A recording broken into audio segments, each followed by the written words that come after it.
অধিবেশন। পশ্চিমবঙ্গ সহ সব রাজ্যের রাজ্যপাল রাজ্য বিধানসভার অধিবেশন আহ্বান করতে কিংবা স্থগিত রাখতে পারেন। প্রয়োজন মনে করলে তিনি বিধানসভা ভেঙেও দিতে পারেন। তবে সাধারণত রাজ্যপাল মুখ্যমন্ত্রীর পরামর্শক্রমে এই সব কার্য সম্পাদন করে থাকেন। বছরে অন্তত দুবার বিধানসভার অধিবেশন আহ্বান করতে হয়। একটি অধিবেশনের গৃহীত বিধানসভায় রাজ্যপাল ভাষণ দেন। তাছাড়া তিনি বিধানসভার সদস্যদের কাছে বাণীও প্রেরণ করতে সমর্থ এবং পরবর্তী অধিবেশনের সূচনার মধ্যে ৬ মাসের কম ব্যবধান থাকতে হবে। প্রতিটি সাধারণ নির্বাচনের পর পারেন অধ্যক্ষ ও উপাধ্যক্ষ। পশ্চিমবঙ্গ সহ প্রতিটি রাজ্য বিধানসভার প্রথম অধিবেশনে সদস্যরা নিজেদের মধ্যে থেকে একজনকে অধ্যক্ষ এবং অন্য একজনকে উপাধ্যক্ষ হিসেবে নির্বাচন করেন। এছাড়া অধ্যক্ষ বিধানসভার ভোটাভুটির সময় নিরপেক্ষ থাকেন। তবে কোনো প্রস্তাব বা বিলের পক্ষে ও বিপক্ষে সমান সংখ্যক ভোট প্রদত্ত হলে তিনি একটি নির্ণায়ক ভোট প্রদান করতে পারেন। অধ্যক্ষ বা উপাধ্যক্ষের সাধারণ কার্যকালের মেয়াদ ৫ বছর। তবে এই সময়ের পূর্বে তার মৃত্যু হলে কিংবা তিনি পদত্যাগ করলে বা পদচ্যুত হলে আসনটি শূন্য হয়। স্পিকার বা উপাধ্যক্ষকে পদচ্যুত করতে হলে প্রস্তাব গ্রহণের প্রয়োজন হয়। সভায় এরূপ প্রস্তাব উত্থাপনের জন্য অন্তত ১৪ দিন পূর্বে নোটিশ দিতে হয়। পদচ্যুতি সংক্রান্ত প্রস্তাবের পক্ষে বিধানসভার সংখ্যাগরিষ্ঠ সদস্যের সমর্থন থাকলে প্রস্তাবটি গৃহীত হতে পারে। যার বিরুদ্ধে অনাস্থা প্রস্তাব উত্থাপিত হয়েছে তিনি সেই প্রস্তাবের ওপর যে আলোচনা হয় তাতে অংশগ্রহণ করতে পারেন এবং ভোটও দিতে পারেন। তবে এরূপ প্রস্তাব আলোচনার সময় তিনি সভার কার্য পরিচালনা করতে পারেন না। বিধানসভার অধ্যক্ষ এবং উপাধ্যক্ষের বেতন, ভাতা ইত্যাদি রাজ্য বিধানসভা কর্তৃক স্থিরীকৃত হয়। ক্ষমতা ও কার্যাবলী।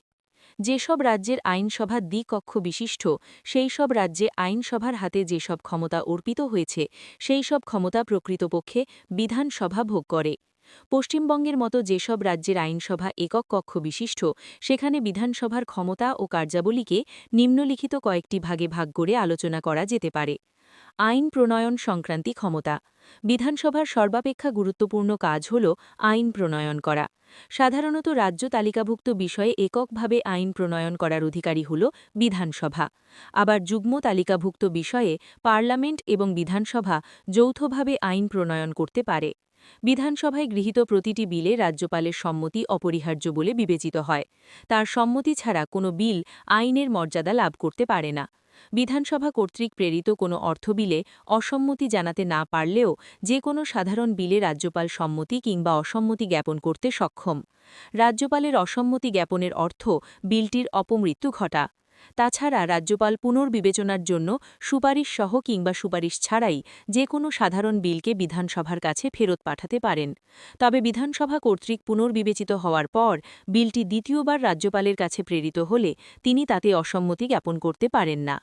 রাজ্যপাল আবার নিজে সিদ্ধান্ত গ্রহণ না করে রাষ্ট্রপতির বিচার বিবেচনার জন্য কোনো বিল প্রেরণ করতে পারেন। অর্থ সংক্রান্ত ক্ষমতা। রাজ্য সরকারের আয় ব্যয় মঞ্জুর এবং নিয়ন্ত্রণ করার ক্ষেত্রে পশ্চিমবঙ্গ সহ সব রাজ্যের বিধানসভার ভূমিকা বিশেষ গুরুত্বপূর্ণ। নতুন কর প্রবর্তন, প্রচলিত কর হারের পরিবর্তন, সরকারি কোষাগার থেকে অর্থ ব্যয় ইত্যাদির জন্য বিধানসভার সম্মতি ছাড়া শাসন বিভাগ এক কপর্দক পরিমাণ অর্থ ব্যয় করতে পারে না। কোনো অর্থবিল বিধানসভায় গৃহীত হওয়ার পর রাজ্যপালের অনুমোদন লাভের জন্য প্রেরিত হলে তাতে তিনি অসম্মতি জ্ঞাপন করতে পারেন না। শাসন বিভাগকে নিয়ন্ত্রণ করা। সংবিধানে বলা হয়েছে যে সম্পাদিত কার্যাবলীর জন্য রাজ্য মন্ত্রিসভাকে বিধানসভার কাছে যৌথভাবে দায়িত্বশীল থাকতে হয়। এর অর্থ যতদিন বিধানসভার আস্থাভাজন থাকে ততদিন পর্যন্ত মন্ত্রিসভা ক্ষমতাসীন থাকতে পারে, কিন্তু বিধানসভার আস্থা হারালেই মন্ত্রিসভাকে পদত্যাগ করতে হয়। প্রশ্ন জিজ্ঞাসা, অতিরিক্ত প্রশ্ন জিজ্ঞাসা, মুলতবি প্রস্তাব উত্থাপন, ছাঁটাই প্রস্তাব পেশ, অনাস্থা প্রস্তাব উত্থাপন ইত্যাদির মাধ্যমে বিধানসভা রাজ্য মন্ত্রিসভাকে নিয়ন্ত্রণ করে। এছাড়া সরকার বিধানসভার অনুমোদনের জন্য যে বাজেট পেশ করে সভা ইচ্ছা করলে তা ছাঁটাই কিংবা প্রত্যাখ্যান করতে পারে। এইভাবে বাজেট প্রত্যাখ্যাত হলে সরকার বিধানসভার আস্থা হারিয়েছে বলে ধরে নেওয়া হয় এবং মন্ত্রিসভা পদত্যাগ করতে বাধ্য থাকে। সুতরাং বলা যায় শাসন বিভাগের ওপর কেবল বিধানসভাই নানাভাবে নিয়ন্ত্রণ আরোপ করে তাকে সংযত রাখে। তথ্য ও সংবাদ সরবরাহ। সরকারি কার্যাবলী সম্পর্কে জনসাধারণকে অবহিত রাখার জন্য বিধানসভাকে তথ্য ও সংবাদ সরবরাহকারী সংস্থা হিসেবে কার্য সম্পাদন করতে হয়। বিধানসভার অধিবেশন চলাকালে প্রতিদিন যেসব প্রশ্নোত্তর চলে তার জন্য নির্দিষ্ট সময় ধার্য করা থাকে।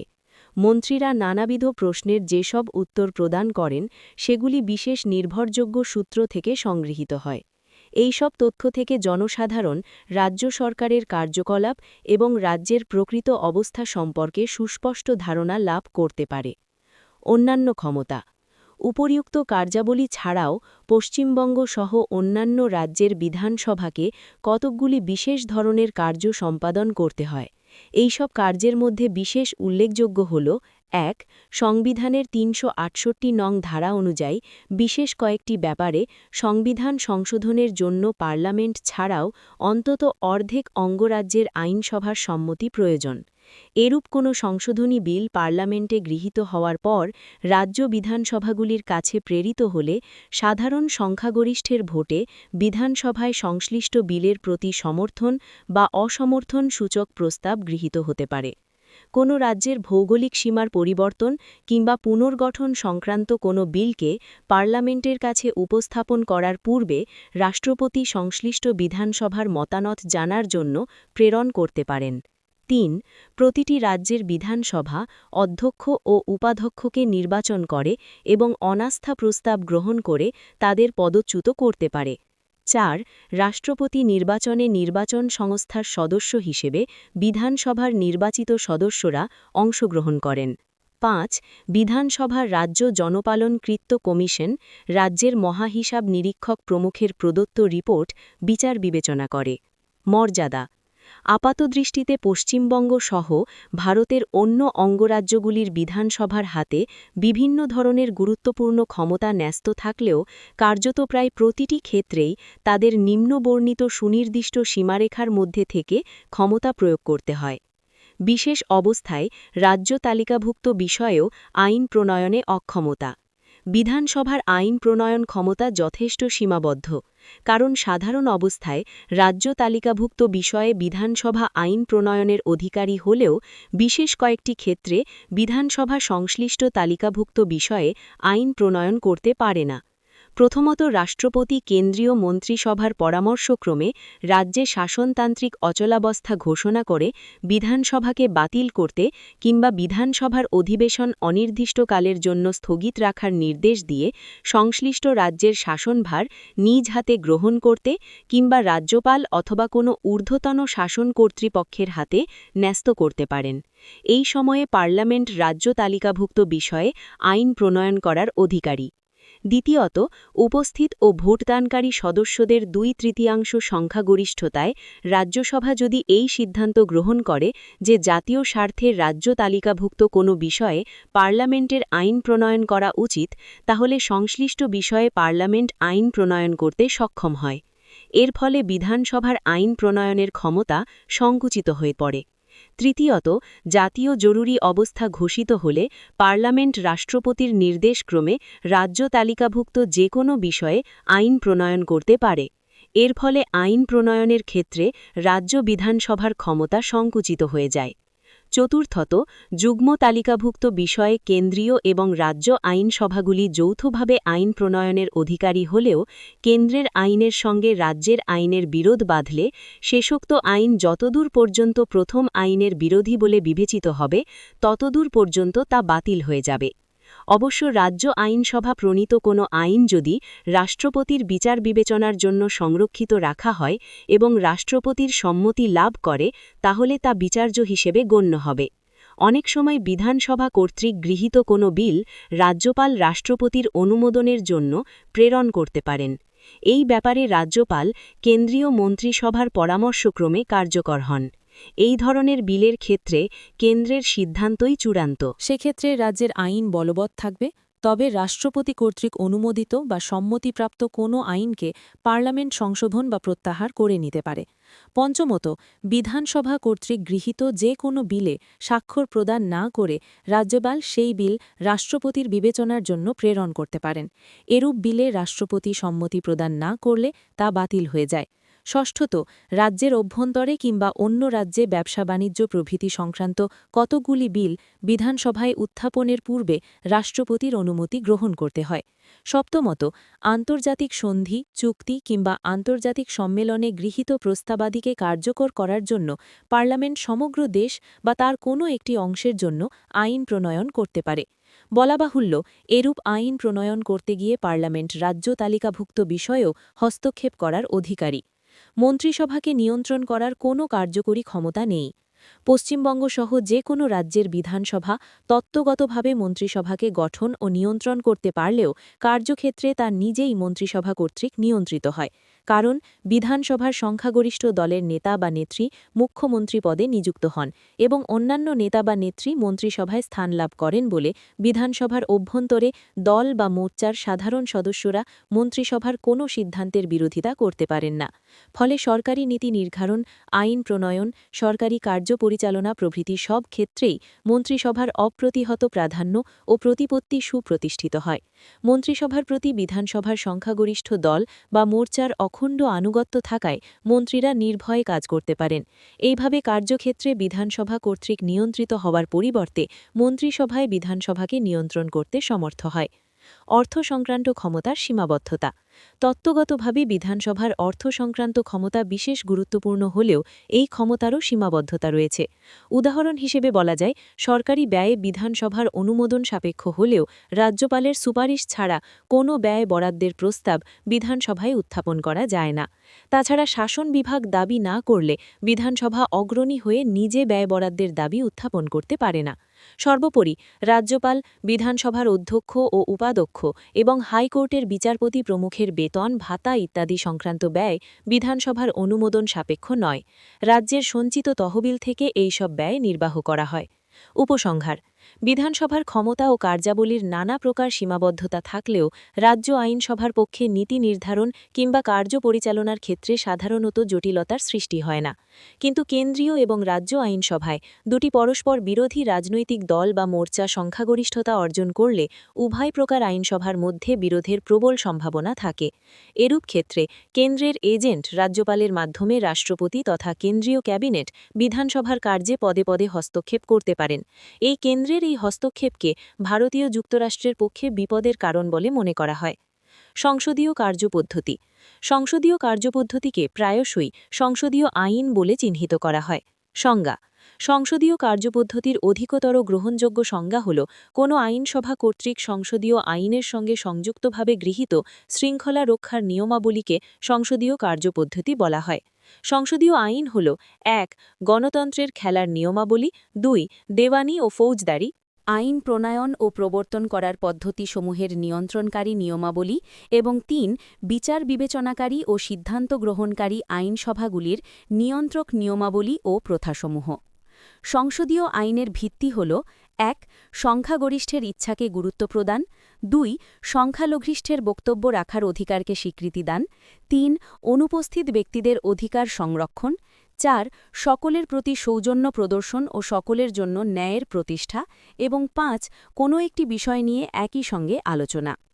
কিন্তু শৃঙ্খলা রক্ষার নিয়মাবলী বলতে সংসদীয় কার্যপদ্ধতির সেই সব লিখিত নিয়মাবলীকে বোঝায় যেগুলি জনসাধারণের একটি গোষ্ঠী বা সংগঠন কর্তৃক আনুষ্ঠানিকভাবে গৃহীত বা formally adopted by a group of people or by an organisation হয়।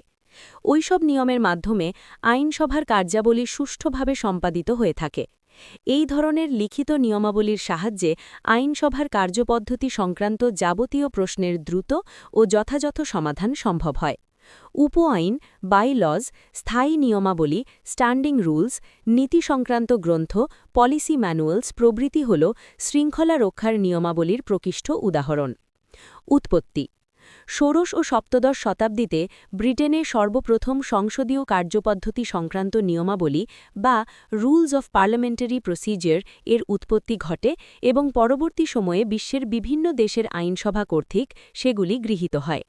1876 সালে মার্কিন জেনারেল হেনরি রবার্ট কর্তৃক প্রণীত রবার্টস রুলস অফ অর্ডারের মধ্যে যেসব নিয়ম লিপিবদ্ধ করা হয়, বিভিন্ন সময়ে সেগুলি পরিমার্জিত ও পরিবর্ধিত হতে থাকে। বর্তমানে মার্কিন যুক্তরাষ্ট্রের আইনসভা অর্থাৎ কংগ্রেস সেটিকেই সংসদীয় কার্যপদ্ধতির উৎকর্ষ সমন্বিত নিয়মাবলী হিসেবেই গ্রহণ করেছে।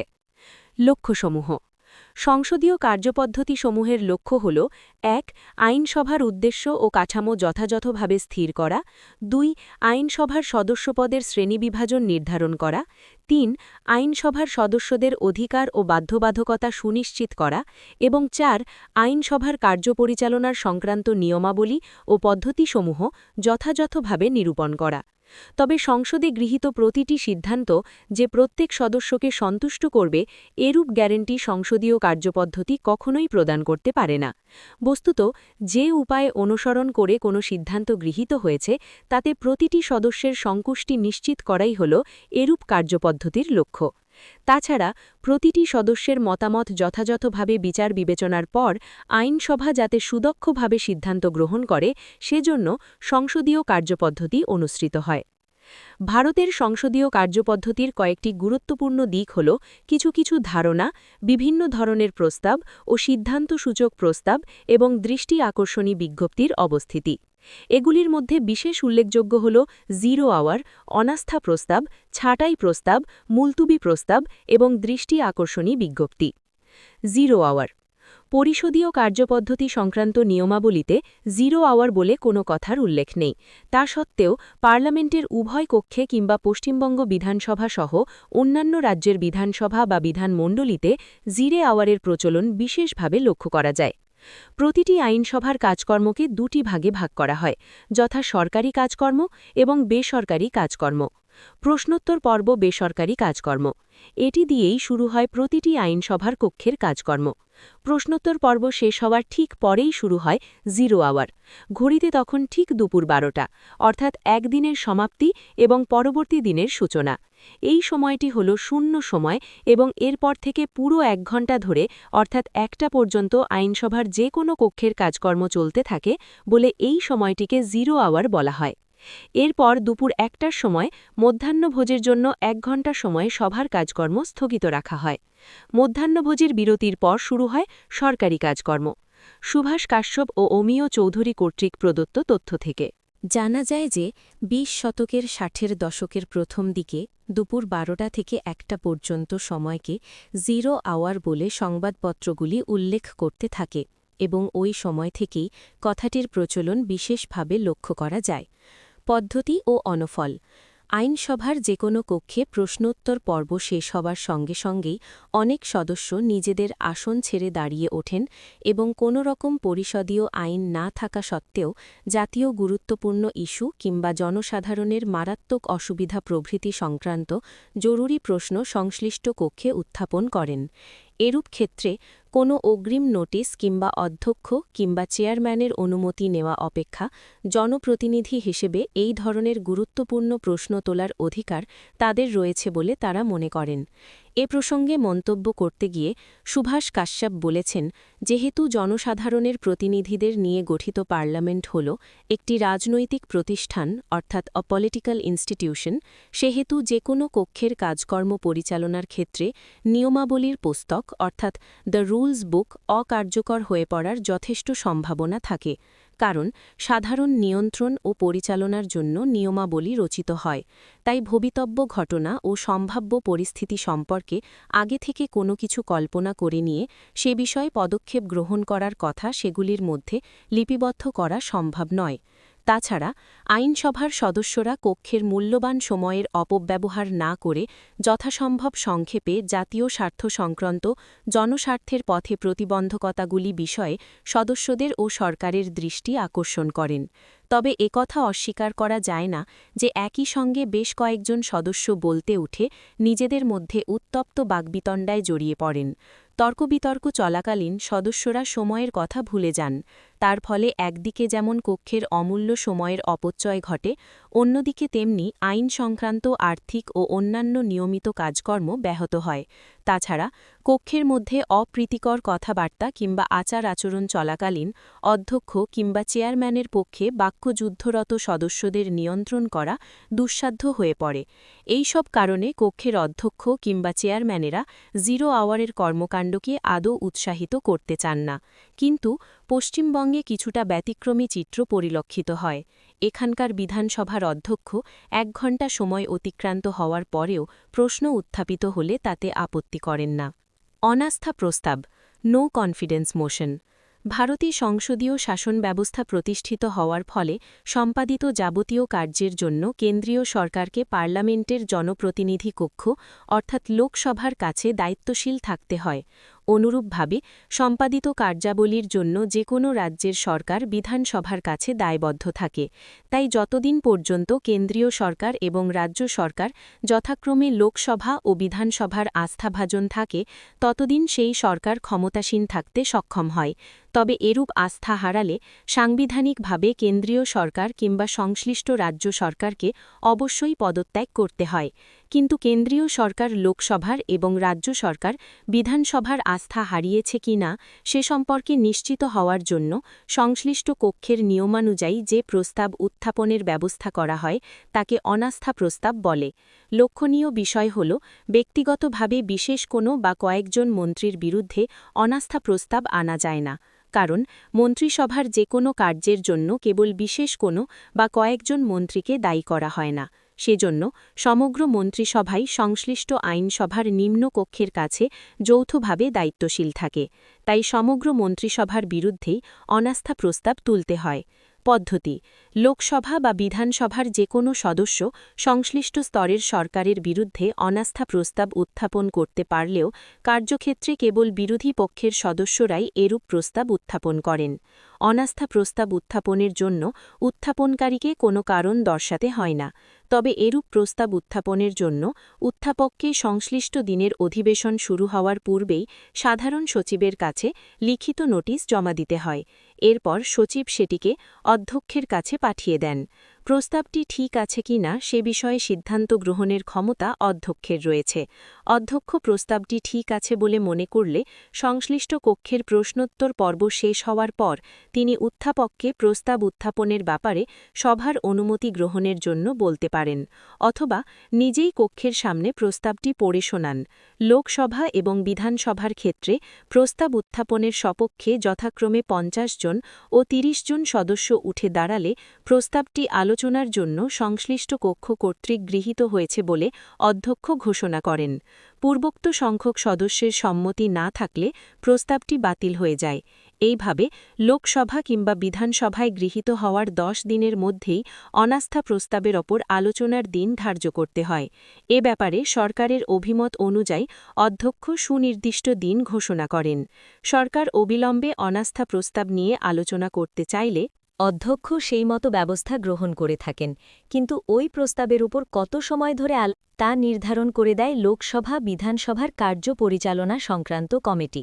নির্দিষ্ট সময়ে অনাস্থা প্রস্তাবের উপর আলোচনা শুরু হয়। সরকারের বিরুদ্ধে আনীত অভিযোগগুলির জবাব দেন, তার বক্তব্য ভাষণ দিতে পারেন। এইভাবে আলোচনা বা বিতর্ক শেষ হওয়ার জানার জন্য সেটিকে ধ্বনি ভোট ভয়েস ভোটে পেশ করা হয়। পরে সদস্যরা পরামর্শদাতা বক্তব্য রাখার পর কমিটির নির্দিষ্ট দিনে এবং বক্তব্য শেষ হওয়ার পর অনাস্থা প্রস্তাব দাবি জানানো প্রস্তাবের উত্থাপক জবাবি যাব সম্পর্কে কক্ষের সিদ্ধান্ত ডিভিশন ভোট পদ্ধতি অনুসরণ করতে পারেন।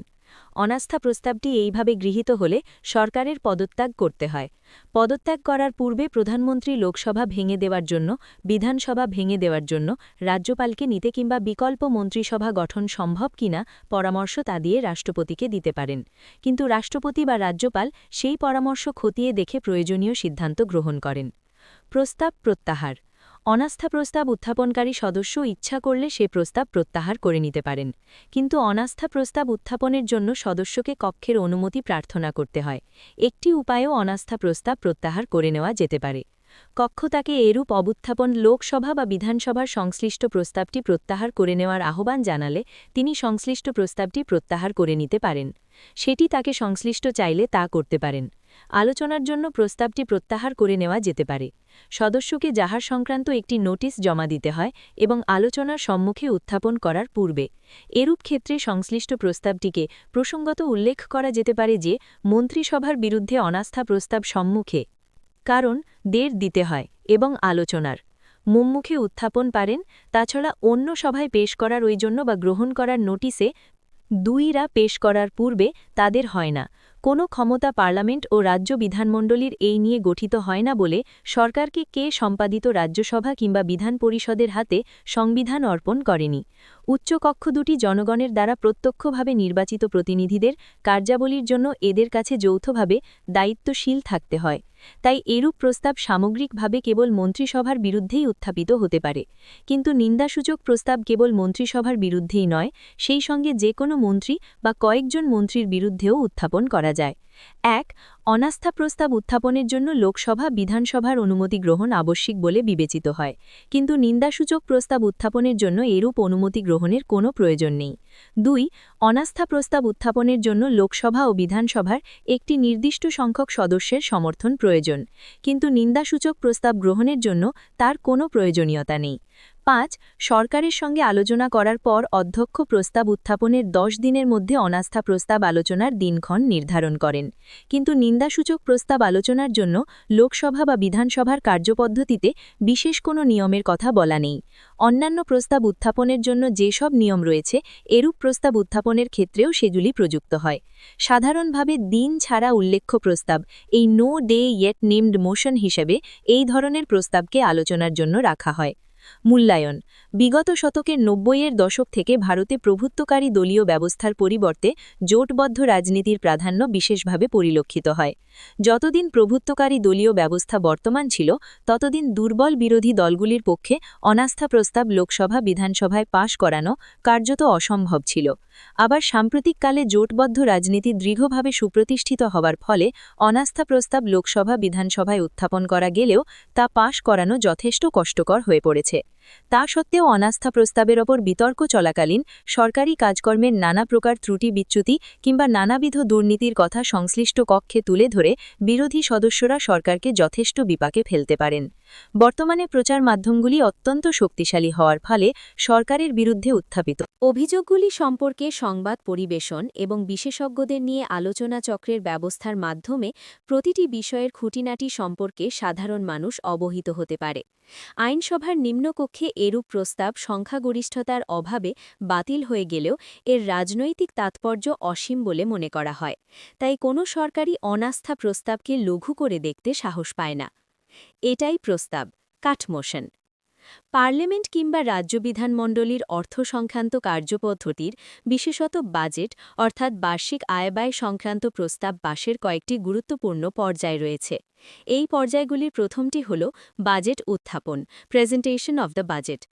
পার্লামেন্টে উত্থাপিত বাজেটের দুটি অংশ রয়েছে, যথা রেলওয়ে বাজেট এবং সাধারণ বাজেট। প্রতি বছর ফেব্রুয়ারি মাসের তৃতীয় সপ্তাহে রেলমন্ত্রী রেলওয়ে বাজেট এবং অর্থমন্ত্রী ফেব্রুয়ারি মাসের শেষ কাজের দিন সন্ধে ৫টায় সাধারণ বাজেট অনুমোদনের জন্য লোকসভায় পেশ করেন এবং তার উপর বক্তৃতা দেন। এরপর শুরু হয় দ্বিতীয় পর্যায়। এই পর্যায়টিকে বাজেটের উপর আলোচনা, ডিসকাশন অন দ্য বাজেট বলে চিহ্নিত করা হয়। এই পর্যায়ের দুটি অংশ রয়েছে, যথা সাধারণ আলোচনা, জেনারেল ডিসকাশন, এবং অর্থ বরাদ্দের দাবির ওপর আলোচনা, discussion on the demands for grants. প্রসঙ্গত উল্লেখ করা যেতে পারে যে রাজ্যসভা, বিধান পরিষদ বাজেটের ওপর কেবল আলোচনাই করতে পারে, কিন্তু ভোটাভুটিতে অংশগ্রহণের কোনো ক্ষমতা এই কক্ষের নেই। তা কেবল লোকসভা, বিধানসভার একক ক্ষমতা বলেই বিবেচিত হয়। অর্থ বাজেটের ওপর সাধারণ আলোচনা শেষ হওয়ার পর শুরু হয় অর্থ বরাদ্দের দাবির ওপর আলোচনা। সাধারণভাবে প্রতিটি মন্ত্রক অর্থাৎ মন্ত্রীর দপ্তর পৃথক পৃথকভাবে লোকসভা, বিধানসভায় অর্থ বরাদ্দের দাবি জানিয়ে প্রস্তাব উত্থাপন করে। ওই প্রস্তাবের প্রকৃতি হল অনুরোধমূলক, কারণ প্রতিটি মন্ত্রক লোকসভা, বিধানসভার কাছে যে পরিমাণ ব্যয় বরাদ্দ দাবি করে তা মেনে নেওয়ার জন্য তাকে সংশ্লিষ্ট কক্ষের কাছে অনুরোধ করতে হয়। এইভাবে প্রস্তাব উত্থাপনের নিয়ম থাকলেও বাস্তবে সংশ্লিষ্ট কক্ষের সময় বাঁচানোর জন্য অধ্যক্ষ নিজেই ওই সব প্রস্তাব উত্থাপন করেন। অর্থ বরাদ্দের দাবির ওপর আলোচনার সময় প্রতিটি মন্ত্রকের নীতি ও কাজকর্ম পুঙ্খানুপুঙ্খভাবে পরীক্ষা করে দেখা হয়। প্রতিটি মন্ত্রকের দাবির ওপর আলোচনার জন্য সময় নির্দিষ্ট থাকে।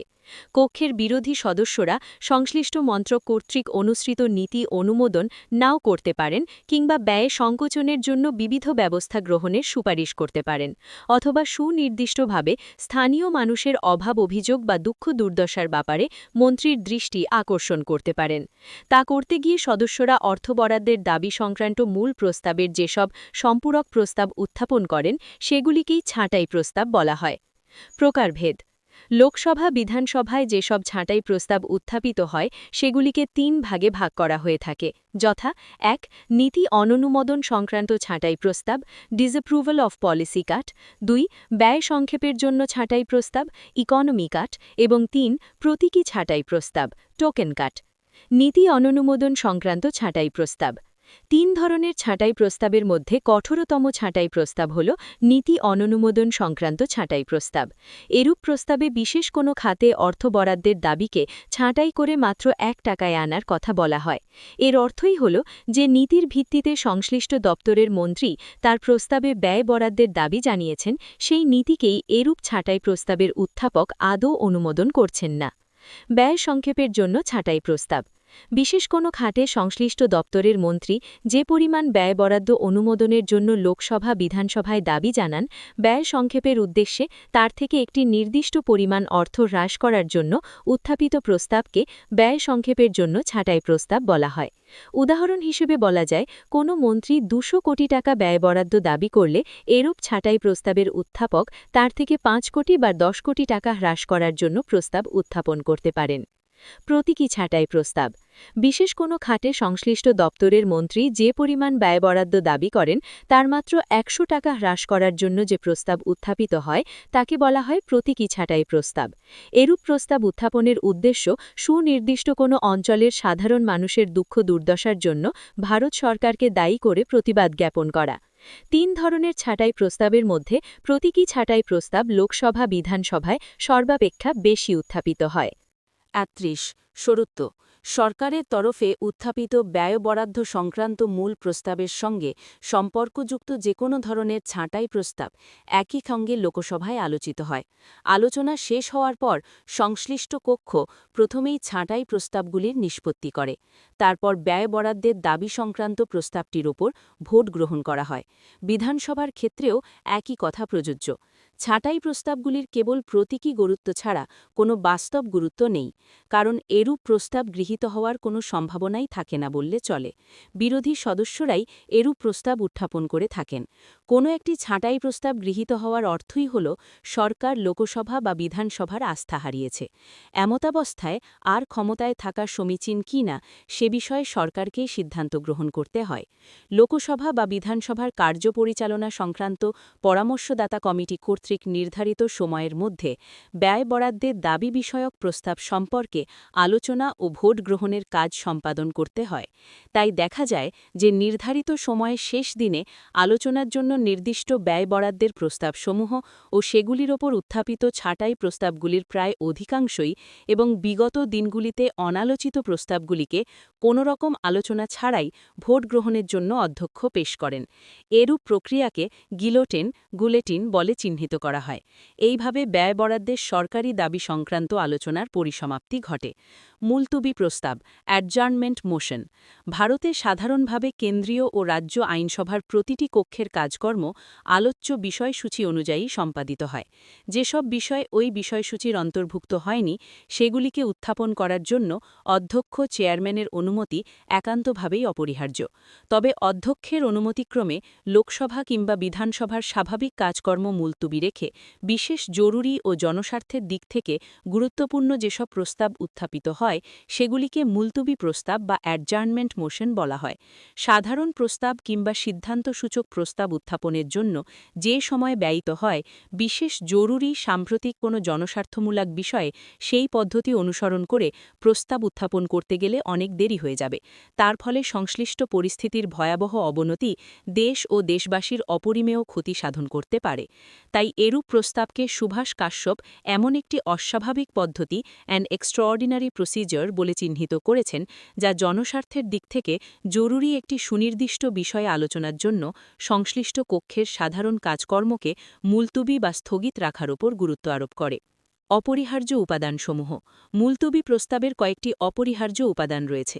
এগুলি হল: ১. প্রস্তাবে উত্থাপিত বিষয়টিকে অবশ্যই সুনির্দিষ্ট হতে হবে। ২. বিষয়টির বাস্তব ভিত্তি থাকলে। ৩. প্রস্তাবের বিচার্য বিষয়টিকে অতি অবশ্যই জরুরি প্রকৃতি সম্পন্ন হতে হবে। এবং ৪. এটি অতি অবশ্য জনস্বার্থের দিক থেকে গুরুত্বপূর্ণ হবে। এই সব উপাদানের নিরিখে বিচার করলে দেশের সাধারণ রাজনৈতিক অবস্থা, আইন শৃঙ্খলার অবনতি, বেকারত্ব, রেলওয়ে ও বিমান দুর্ঘটনা, কলকারখানা বন্ধের ঘটনা প্রভৃতি মুলতুবি প্রস্তাবের বিষয় বলে বিবেচিত হতে পারে। অনুরূপভাবে পরিবহনযোগ্য গাড়ির অভাব, অপহরণ, ডাকাতি, বিস্ফোরক, সাম্প্রদায়িক উত্তেজনা প্রভৃতির মতো বিষয়কেও এরূপ প্রস্তাবের অন্তর্ভুক্ত করা সঙ্গত নয় বলে সুভাষ কাশ্যপ মনে করেছেন। উত্থাপনের শর্তাবলী। মুলতুবি প্রস্তাব উত্থাপনের জন্য যেসব শর্ত পূরণ করতে হয় সেগুলি হল: ১. অধিবেশন চলাকালে একদিনে একাধিক মুলতুবি প্রস্তাব উত্থাপন করা যায় না। ২. বিশেষাধিকার সংক্রান্ত কোনো প্রশ্ন এরূপ প্রস্তাবের মধ্যে থাকবে না। ৩. একটি সুস্পষ্ট প্রস্তাব ডিস্টিংক্ট মোশন হিসেবে কক্ষের কার্যপদ্ধতির নিয়মানুযায়ী উত্থাপন করা যায়, এরূপ কোনো প্রস্তাবকে মুলতুবি প্রস্তাব হিসেবে উত্থাপন করা যাবে না। ৪. আদালত বা ট্রাইব্যুনালে বিচারাধীন কোনো বিষয় সাব জুডিস এরূপ প্রস্তাবের অন্তর্ভুক্ত হবে না। ৫.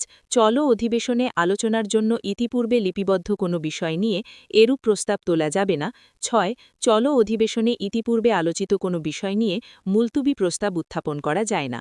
তবে ভারত সরকারের আচরণ কিংবা ত্রুটি বিচ্যুতির সঙ্গে অবশ্যই প্রত্যক্ষ বা পরোক্ষভাবে জড়িত কোনো বিষয় নিয়ে এরূপ প্রস্তাব উত্থাপন করা যায়।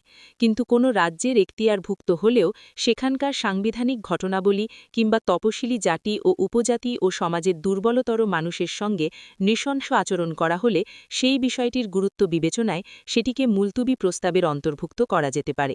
উদাহরণ হিসেবে ২০১১ সালের ডিসেম্বর মাসে কালো ব্ল্যাক মানি এর ওপর ও ২০১২ সালের অগাস্ট মাসে অসমে বাংলাদেশিদের অবৈধ অনুপ্রবেশকে কেন্দ্র করে হিংসাত্মক ঘটনায় বহু মানুষের মৃত্যু হলেও সেই ব্যাপারে সতর্ক থাকার ক্ষেত্রে সরকারের ব্যর্থতার ওপর উত্থাপিত দুটি মুলতুবি প্রস্তাব কিংবা জম্মু ও কাশ্মীরে নিয়ন্ত্রণ রেখা দ্য লাইন অফ কন্ট্রোল বরাবর টহল দেওয়ার সময় পাকিস্তানি সীমান্তরক্ষী বাহিনীর আক্রমণে ৫ জন ভারতীয় জওয়ানের মৃত্যুর ঘটনার ওপর ২০১৩ সালের অগস্ট মাসের প্রথম সপ্তাহে উত্থাপিত মুলতুবি প্রস্তাবের কথা উল্লেখ করা যেতে পারে।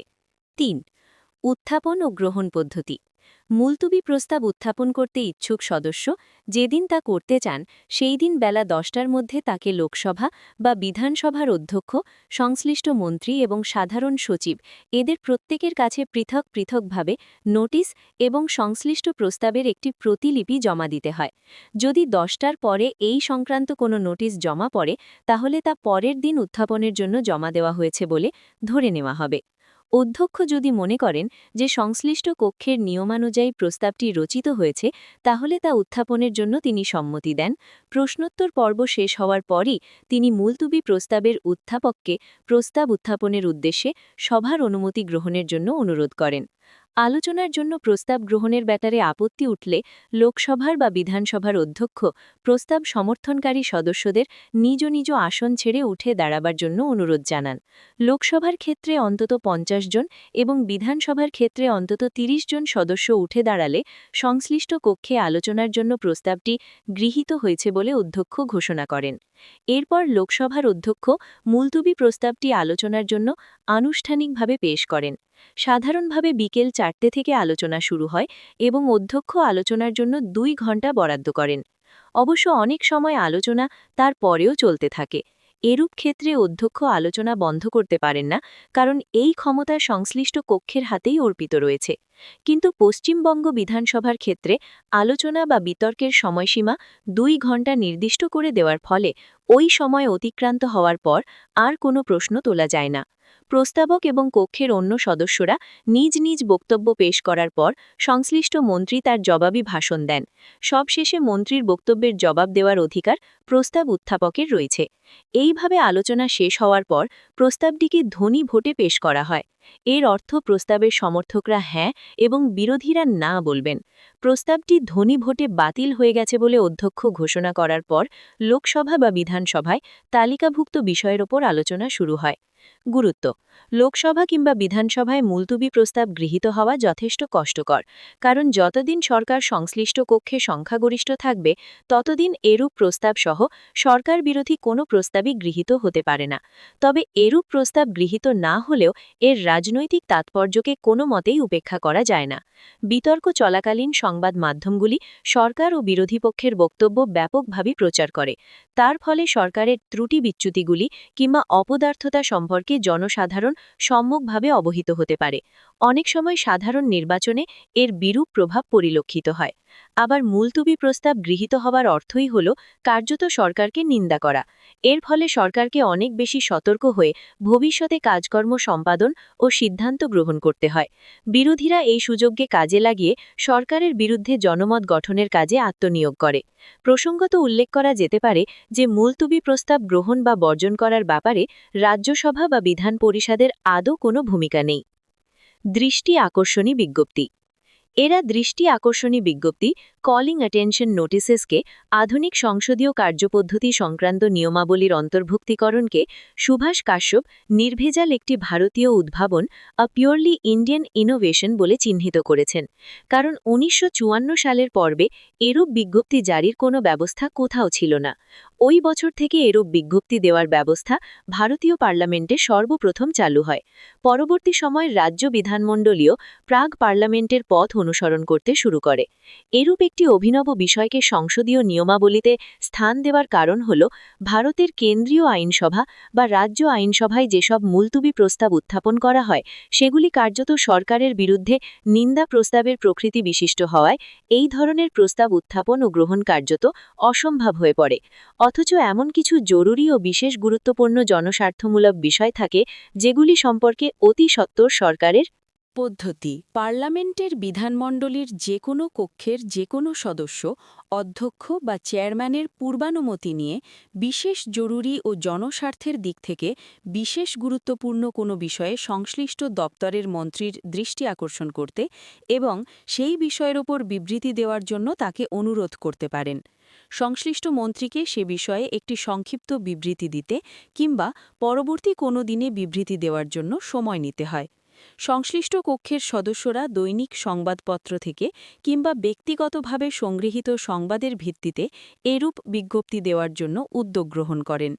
আবার অনেক সময় তাদের নির্বাচক মণ্ডলীর কাছ থেকে প্রাপ্ত চিঠিপত্রের ভিত্তিতেও তারা এরূপ করে থাকেন।